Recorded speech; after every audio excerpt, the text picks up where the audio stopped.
Hey guys, welcome back to another video of my channel, and we are going to start a brand new series on a fanfic related to obviously our favorite anime Naruto. So this is going to be one of the most awesome arc because here we don't have our emo antagonist, or we can call him the second protagonist. But what will actually happen if Sasuke die in the wave arc? Well, this question is really interesting, but not only that, what will happen if Naruto got a scar, or what if he lost his eye and Sasuke, because of him dying, he gave his eye as a gift to Naruto? Well, the situation is much similar to Obito and Kakashi in the third battle of Kanobi Bridge, but here's one more special thing that Sasuke gave both of his eyes to Naruto, and obviously the transfer and other things happen automatically because of the plot we need here. And without any more delay, we should begin this video. And if you're new on the channel, don't forget to subscribe, turn on the bell icon. I'll meet you in the series of this kind of videos, so subscribe that. And there's also a comment section if you have any kind of idea that's interesting to not only you but us too.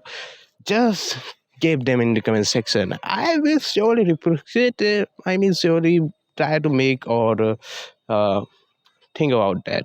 So comment section is open for you. Just go and comment whatever you want. So let's begin. Gifts of friendship. You bastard! Screamed Naruto as he knelt over Sasuke's limp body. The figure in the mirror said nothing as Naruto swore his death and more. Ominous red chakra began to flow through Naruto's body. The boy Haku felt the sudden increase of chakra and flung 3 of his needles at the young boy. The 3 needle found birth deep in Naruto's right eye. Naruto screamed out in pain, clutching at his eye. Fighting through his pain, Naruto wrenched the needles free. Blood flowed from his eye and down his face. Haku was a bit taken aback. The boy could still move. He was about to attack again when he felt a great surge of chakra.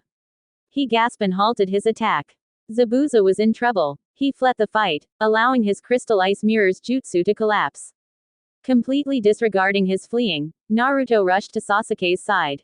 Sasuke, he said. Sasuke. The young Uchiha's eyes slowly opened, his newly discovered Sharingan shining bright. Naruto, he said, I'm going to die, aren't I? Naruto shook his head violently. No, you can't die, he said, pulling Sasuke's head into his arms and lap. You have to restore the Uchiha clan. You have to kill that guy. I'll help. We can do it together, just don't die.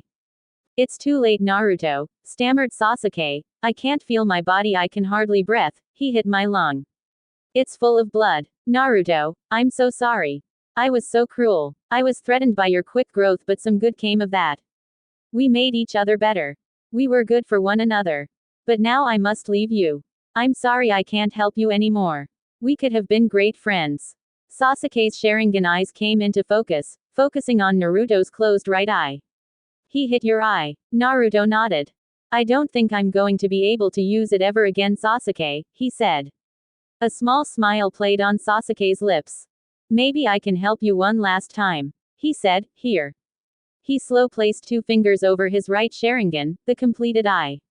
Then with his left hand he made a C over Naruto's right eye, opening the wounded eye and touching the white his eye with his thumb and index finger.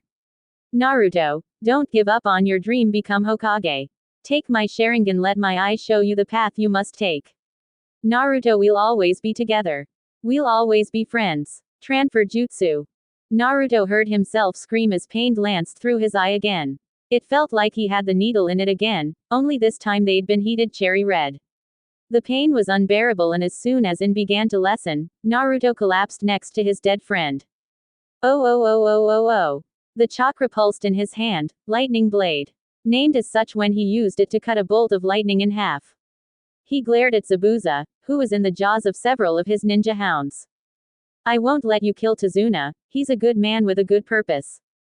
Kakashi said. Your purpose, however, ends here. That said, he rushed at Zabuza, the Chidori sparkling in his hand. The flash caused by the attack hitting flesh blind his for a slight moment before quickly vanishing. His eyes widened as he saw his victim. It was not Zabuza but instead the boy Haku. Kakashi's eyes turned to where the boy had been. His two male students lay lifeless.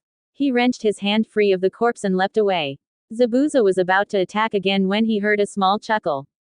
Kakashi looked to his left as Zabuza looked to his right. There stood Gato, surrounded by 50 men. Well, this isn't going as planned, said Gato. The idea was for you two to kill each there off. But you're both alive. Zabuza, sorry, but I can't have you on the payroll anymore, you're too expensive. Zabuza let out a small chuckle. Well, Kakashi, he said, our battle seems to be over. Now that I'm no longer in Gato's employment, we have no quarrel. Guess you're right, said Kakashi. However, the hounds of your have rendered my arms completely useless. He said, and I have to make Gato pay for betraying me. Mind if I borrow your kunai? He asked as he torn his mask off with his teeth. Sure, said Kakashi and tossed one of his kunai to the demon of the mist. Zabuza caught the knife in his mouth and took of racing after Gato, his limp arms trailing behind him. Gato let out a small gasp before turning and fleeing into the ranks of his men. Zabuza followed him, cutting his way through them until he reached the other end. There he drove the kunai into Gato's chest, yanked it out and slashed him across the throat. Gato's body flew of the bridge and into the sea. As soon as Gato's body hit the water, a countless number of blades sunk into Zabuza's back. Zabuza turned and stumbled out of the mob, where he fell next to Haku. And died, staring the boy he loved like a son, in the eyes. Kakashi turned to the mob and watched as they came to terms with what had just happened. He knew that as soon as they realized they just lost their meal tickle, they would resort to more drastic measures, like raiding the village. They turned grumbling amongst themselves and started to advance on Kakashi. Just as they came close, an arrow sunk into the bridge. Kakashi turned and saw that the entire village had come to defend their home, and leading the pack was Arani. Kakashi smiled under his mask. Naruto, you've done it. He turned and faced the mobsters with the villager at his back. Seeing that they were outnumbered, the thugs quickly turned and left. Letting out a sigh, Kakashi pulled his headband over his left eye. It was over. He didn't know how right he was. Sasuke. Naruto. Came Sakura's distraught voice echo in his ears. Kakashi turned and ran to his students. Sakura, he said, and she turned and latched onto the front of his vest. Kakashi checked Sasuke first. Needles covered his body, including some in his left lung. He checked for a pulse. The last of the Uchiha was dead. Then he turned to Naruto. He was covered in needles as well, but when he checked for a pulse, he found one. It was faint but defiantly there. It was then he noticed Naruto's right eye had blood coming from it. Fearing the worst, Kakashi slowing opened the boy's right eyelid. What he found caused his breath to catch in his throat. There, in the right eye of Naruto Uzumaki, was a level 2 Sharingan. Hey guys, if you like this video, please do one thing, like it, share it with your those friends who love to watch Pokemon or any fanfic of anime which are related to specific genres. So please do that and turn on the bell icon for notification of these any other series which are still ongoing on channel. Thanks for watching.